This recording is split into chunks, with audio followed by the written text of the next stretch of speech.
नमस्कार दोस्तों। जय श्री राम, जय श्री विष्णु देवाय नमः। तो दोस्तों, आपको तो पता ही होगा कि आषाढ़ मास में आने वाली देवशयनी एकादशी आने ही वाली है। तो आज की वीडियो में हम यही बात करने वाले हैं कि आखिर अब की बार ये एकादशी कब पड़ेगी और साथ ही क्या शुभ समय और मुहूर्त होगा। तो चलिए बात करते हैं। धार्मिक मान्यताओं के अनुसार भगवान विष्णु को जगत का पालनहार कहा जाता है। ऐसे में जब देवशयनी एकादशी पर भगवान विष्णु योग निद्रा में चले जाते हैं तो यह सवाल उठता है कि अब संसार का संचालन कौन करेगा। तो चलिए जानते हैं कि भगवान विष्णु योग निद्रा में क्यों जाते हैं और इस दौरान संसार का संचालन कौन करता है। आषाढ़ माह के शुक्ल पक्ष में आने वाली एकादशी को देवशयनी एकादशी के नाम से जाना जाता है, जैसा कि नाम से ही झात होता है। इस दिन से भगवान विष्णु योग निद्रा में चले जाते हैं और इसके 4 महीने बाद देव उठनी एकादशी पर पुण्य निद्रा से जागते हैं। इसके पीछे भी एक पौराणिक कथा मिलती है। आषाढ़ माह के शुक्ल पक्ष की एकादशी रात्रि 8:33 पर शुरू हो रही है। वहीं इसका अब हम आपको बताएंगे कि आखिर इस एकादशी के बारे में क्या पौराणिक कथा बताई जाती है। भागवत पुराण के अनुसार भगवान विष्णु ने देवराज इंद्र को स्वर्ग पर पूर्ण अधिकार दिलाने के लिए वामन अवतार लिया।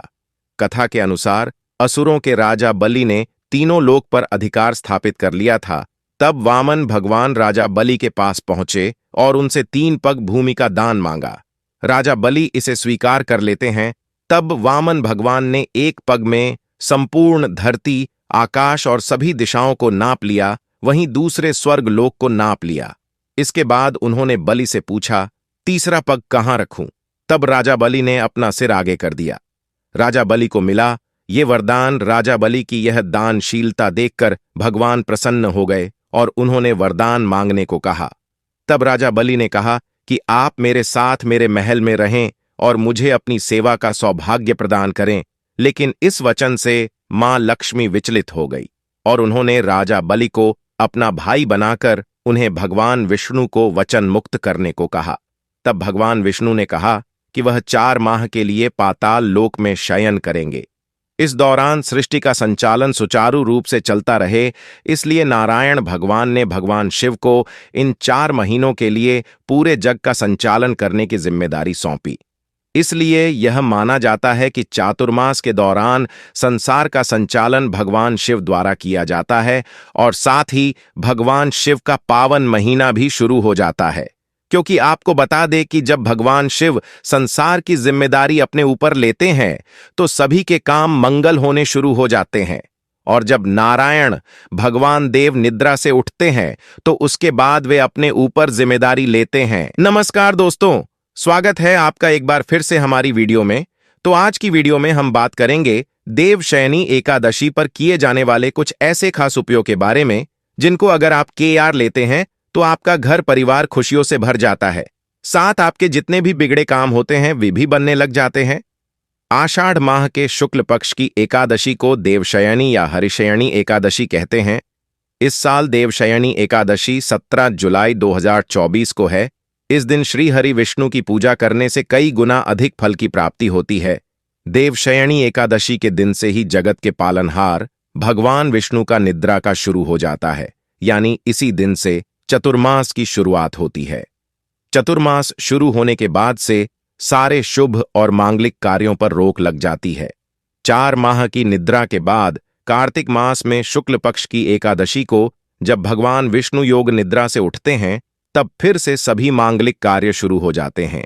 इस बार चातुर्मास 4 माह की बजाय 5 माह तक रहेंगे। देवशयनी एकादशी के दिन भगवान विष्णु की पूजा के अलावा कुछ उपाय करने से जीवन में खुशियां आती हैं। चलिए जानते हैं इस दिन कौन से उपाय करने चाहिए। देवशयनी एकादशी के दिन स्नान आदि के बाद साफ कपड़े पहनें और तुलसी के पौधे की पूजा करें। तुलसी से अपने अच्छे दाम्पत्य जीवन के लिए प्रार्थना करें। इससे आपके दाम्पत्य जीवन में मधुरता बनी रहेगी। साथ हूं आपका परिवार भी हंसी खुशी रहने लग जाता है। चलिए अब बात करते हैं अगर आपके पास भी हमेशा पैसों की तंगी बनी रहती है, साथ कर्ज भी बढ़ गया है, तो ये उपाय आपको राहत दिलाएगा। देवशयनी एकादशी के दिन पूजा के दौरान 1 रुपए का सिक्का श्री हरि विष्णु की फोटो के पास रख दें। फिर पूजा के बाद इस सिक्के को लाल कपड़े में बांधकर अपनी तिजोरी में रख लें। इससे भगवान विष्णु के साथ आप पर मां लक्ष्मी की कृपा बनी रहेगी और द्वार में धन धान्य की कमी नहीं होगी। सुख समृद्धि के लिए उपाय: यदि घर में सुख समृद्धि चाहते हैं तो देवशयनी एकादशी के दिन भगवान विष्णु का दक्षिणावर्ती शंख से जलाभिषेक करें। इससे भगवान विष्णु के साथ मां लक्ष्मी का भी आशीर्वाद मिलेगा और आपके घर में सुख समृद्धि जीवन की समस्याओं को दूर करने के लिए देवशयनी एकादशी के दिन पूजा को दौरान भगवान विष्णु का केसर के दूध से अभिषेक करें। ऐसा करने से सभी पापों से मुक्ति मिलती है, साथ ही जीवन की सभी परेशानियां दूर हो जाती हैं। मनपसंद विवाह के लिए यदि आपके मनपसंद विवाह में अड़चनें आ रही हैं तो देवशयनी एकादशी के दिन स्नान के बाद भगवान विष्णु को प्रणाम करें और आसन पर बैठ जाएं। फिर विष्णु जी के मंत्र एयूएम नमा नगपत नारायणाय का 11 बार जाप करें। देवशयनी एकादशी के इन उपाय से दाम्पत्य जीवन होगा खुशहाल, बिजनेस में होगी वृद्धि। सनातन धर्म में एकादशी तिथि को अधिक महत्वपूर्ण माना गया है। इस शुभ तिथि पर श्री हरि और धन की देवी मां लक्ष्मी की विशेष पूजा अर्चना की जाती है। साथ ही जीवन में सुख शांति की प्राप्ति के लिए व्रत भी किया जाता है। ज्योतिष शास्त्र में देवशयनी एकादशी के उपाय का वर्णन है। माना जाता है कि इन उपाय के जरिए इंसान को सभी कार्यों में सफलता प्राप्त होती है। अगर आप आर्थिक तंगी से परेशान हो गए हैं तो ऐसी स्थिति में देवशयनी एकादशी के दिन किए उपाय बेहद फलदायी साबित होंगे। इस दिन स्नान ध्यान के बाद विधिपूर्वक से भगवान विष्णु जी की पूजा करें और उन्हें केला और मिठाई समेत आदि चीजों का भोग लगाएं। साथ ही सुख शांति की प्राप्ति के लिए कामना करें। ऐसा करने से आर्थिक तंगी से मुक्ति मिलती। आषाढ़ शुक्ल पक्ष की एकादशी को देव सो जाएंगे, इसीलिए इसे देवशयनी एकादशी कहते हैं।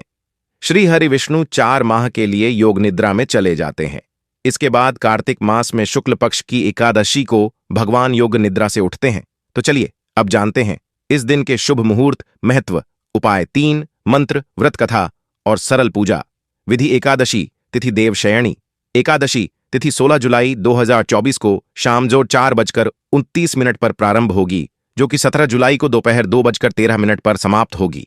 सबसे शुभ मुहूर्त अभिजीत मुहूर्त सुबह 11:36 से 12:31 तक। तो चलिए अब बात करते हैं इस एकादशी का क्या महत्व होता है। आषाढ़ शुक्ल पक्ष की एकादशी को देवशयनी एकादशी और हरिशयनी एकादशी भी कहते हैं। पाहल नहार श्री हरि भगवान विष्णु 4 महीने के लिए योग निद्रा में चले जाते हैं। इस दौरान कोई भी शुभ या मांगलिक कार्य नहीं होते हैं। इसी समय से चातुर्मास की शुरुआत भी हो जाती है। देवशयन एकादशी के बाद 4 महीने तक सूर्य, चंद्रमा और प्रकृति का तेजस तत्व कम हो जाता है। शुभ शक्तियों के कमजोर होने पर किए गए कार्यों के परिणाम भी शुभ नहीं होते। इस दौरान साधुओं का भ्रमण भी बंद हो जाता है। वह एक जगह पर से दौरान सभी धाम ब्रज में आ जाते हैं, इसलिए इस दौरान ब्रज की यात्रा बहुत शुभकारी होती है। अगर कोई व्यक्ति ब्रज की यात्रा करना चाहे तो इस दौरान कर सकता है।